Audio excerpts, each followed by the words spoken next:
আসসালামু আলাইকুম রহমতুল্লাহ বারাকাত। লাউ সম্বন্ধে একটি হাদিস বর্ণনা করছি। পবিত্র কোরআনে এরশাদ হয়েছে, তোমাদের জন্য আল্লাহ রসুলের মধ্যে রয়েছে উত্তম আদর্শ। সূরা আহজাব আয়াত 21। ১,৫০০ বছর পর এসে আজ বৈজ্ঞানিকভাবে প্রমাণিত হচ্ছে, রসুল সাল্লাহ আলাই সাল্লামের প্রতিটি কাজই বিজ্ঞানসম্মত ও সমগ্র পৃথিবীর জন্য উত্তম আদর্শ। রসুল সাল্লাহ আলাই সাল্লামের প্রিয় খাবারের একটি হলো লাউ। লাউ এর ব্যাপারে বেশ কয়েকটি হাদিস এসেছে, যেমন বুখারী শরীফের ৫,১১৭ নং হাদিস হযরত আনাস রাদিয়াল্লাহু তাআলা আনহু থেকে বর্ণিত।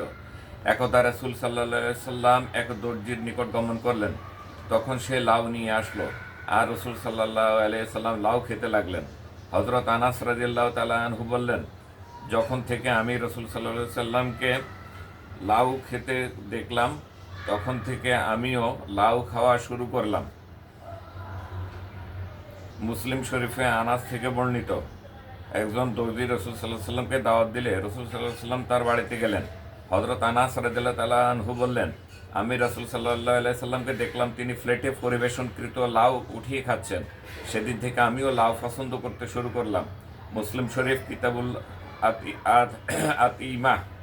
তিরমিজি শরীফে এসেছে, জাবির রাদিয়াল্লাহু তাআলা আনহু বর্ণনা করেন, আমি একদা রাসূল সাল্লাল্লাহু আলাইহি সাল্লামের বাড়িতে গেলাম, সেখানে একটি লাউ ছিল। আমি বললাম, ইয়া রাসূলুল্লাহ, এটা কি? তিনি বললেন, এটা লাউ। আমরা এই লাউ অধিক পরিমাণে খাই। তিরমিজি শরীফ লাউ খাওয়ার অধ্যায় ১৮49 নং হাদিস। বর্তমান চিকিৎসা বিজ্ঞানীদের গবেষণায় প্রমাণিত হয়েছে, লাউ মানবদেহের জন্য খুবই উপকারী একটি খাদ্য। লাউয়ের পুষ্টিগুণ সম্পর্কে বর্তমান ডাক্তাররা বলছেন, লাউয়ে প্রচুর পরিমাণে পানি থাকে। এটা দেহে পানির পরিমাণ ঠিক রাখতে সাহায্য করে এবং ডায়রিয়া জনিত পানিশূন্যতা দূর করতে সাহায্য করে। লাউ কোষ্ঠকাঠিন্য, অর্শ বা ফাইলস ও ফ্যাট ফাঁফা প্রতিরোধ সহায়ক। লাউ নিদ্রাহীনতা দূর করে। পরিপূর্ণ ঘুমের জন্য লাউ গুরুত্বপূর্ণ ভূমিকা পালন করে। লাউতে রয়েছে ক্যালসিয়াম ও ফসফরাস। ১০০ গ্রাম লাউয়ে ২০ মিলিগ্রাম ক্যালসিয়াম ও ১০ মিলিগ্রাম ফসফরাস। এর মাধ্যমে লাউ দেহের ঘামজনিত লবণের ঘাটতি দূর করে, পাশাপাশি দাঁত ও হাড়কে মজবুত করে। ক্যালোরির পরিমাণ কম থাকায় ডায়াবেটিস রোগীদের জন্য লাউ যথেষ্ট উপকারী। লাউ ওজন কমাতেও ভূমিকা রাখে। লাউ টুকরা টুকরা করে কেটে সামান্য পরিমাণে ধনিয়া, জিরা, হলুদ ও লবণ দিয়ে সিদ্ধ করে খেলে হৃদরোগের উপশম হয়। লাউ ত্বকের আর্দ্রতা ঠিক রাখে। এছাড়া নিয়মিত লাউ খেলে শরীরের শক্তি বৃদ্ধি পায়, ফলে কর্মোদ্দীপনা ও কর্মশক্তিও বাড়ে। বিভিন্ন রোগ প্রতিরোধের পাশাপাশি লাউ শরীরের শক্তি বৃদ্ধি করে। এছাড়া গরমের সময় লাউ খেলে শরীর ঠান্ডা থাকে।